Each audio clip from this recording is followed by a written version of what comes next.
All right, then let's focus on the aviation sector in Kenya. Kenya Airways, the majority state-owned carrier, has downsized its fleet and its staff count last year, but it's still unclear exactly how much cash the airline may get from its biggest shareholder, the Kenyan government, as part of its turnaround plan.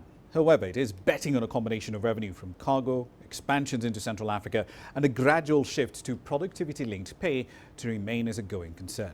Now, by the end of 2020, the airline had shrunk its staff headcount by over 1,100. It has also reduced its wage bill, by extension, by at least $2.5 million. But these changes have also drastically cut the number of women in top management. It's lowered the percentage from 60% before the pandemic to 25% at the end of 2020.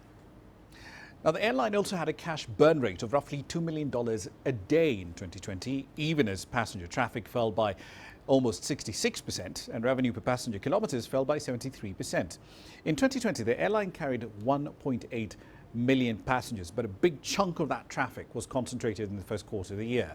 Last year, the Kenyan government provided at least $100 million in shareholder loans to keep the airline afloat.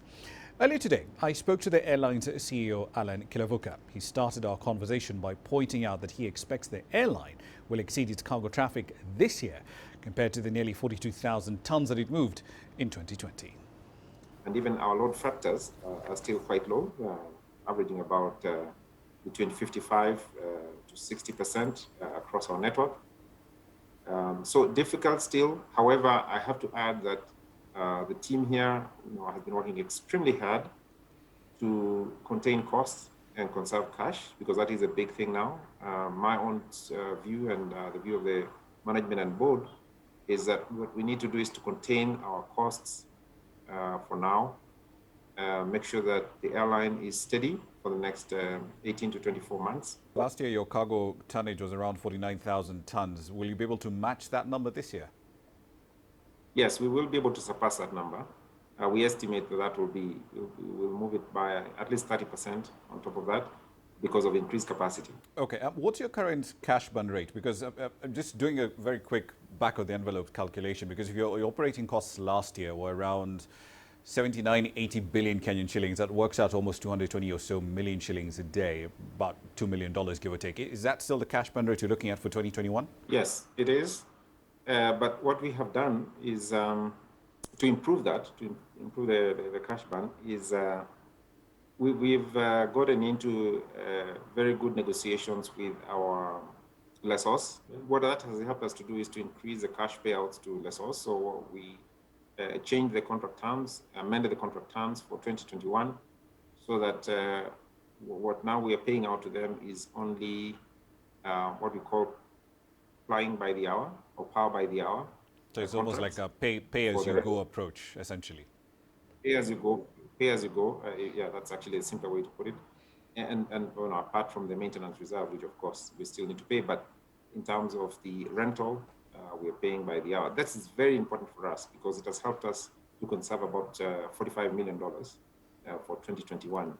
And accounting-wise, may not be a big difference because of the way we account for lessors, but from a cash perspective, very important for us. Last year was fantastic as far as fuel prices are concerned. We saw Brent, falling to levels we've not seen in years. But this year alone, in the first 6 months of 2021, we've seen Brent going up by at least 45%. We're now looking at a barrel of crude at around $75 a barrel. So how are you approaching fuel cost management? Are you approaching it on a day-to-day basis, or are you just hedging short-term needs? We typically hedge about 35% based on the board mandate.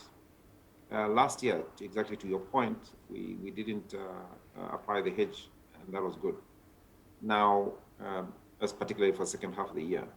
And this year, there are so many moving pieces. One, the volatility is quite high. So of course, the best strategy would be to hedge. But what we've decided to do is to watch the prices on a day-to-day basis, to your point. But it is a day-to-day basis because of the volatility, and also premiums are quite high right now. So we need to look at the cost benefit of hedging.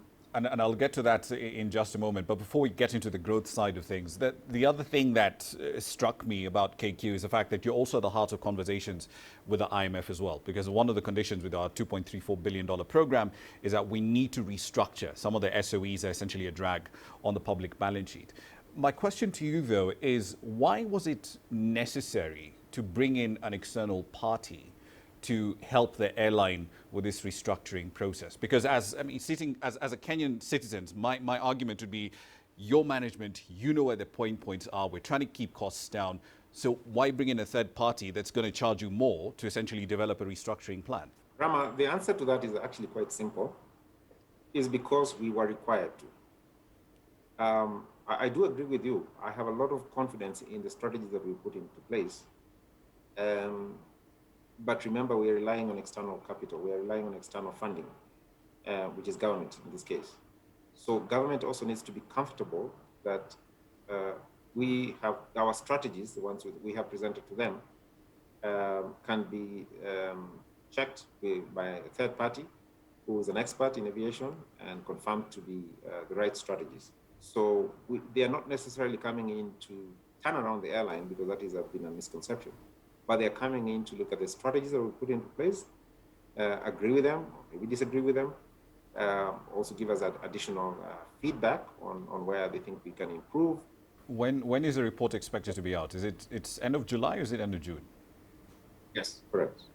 By end of July. End of July, okay. But who's covering the bill for these consultants? Is that being thrown onto KQ's balance sheet, or is that going onto the government balance sheet? No, it is KQ, but remember, government has funded us. So as part of the funding, they're requiring us to do this exercise.